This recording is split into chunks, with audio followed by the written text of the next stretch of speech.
RTC అద్దె బస్సుల యజమానుల సంఘం నిర్ణయం స్త్రీ శక్తిలతో అదనపు భారం ఆ మేరకు చెల్లింపులు చేయాలని కొన్నాళ్ళుగా అభ్యర్థన. ఆర్టీసీలోని అద్దె బస్సుల యజమానులు సమ్మె చేపట్టబోతున్నారు. ఈ నెల 12 నుంచి రాష్ట్ర వ్యాప్తంగా బస్సులు ఆపేయాలని నిర్ణయించారు. ఈ మేరకు గురువారం ఆర్టీసీ ఎండీకి సమ్మె నోటీసు ఇవ్వనున్నారు.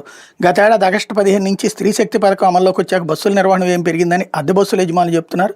ఆ మేరకు ఒక్కో బస్సుకు నెలకు 15,000 నుంచి 20,000 అదనంగా చెల్లించాలి కొన్నాళ్ళుగా ఆర్టీసీ అధికారులు కోరుతున్నారు.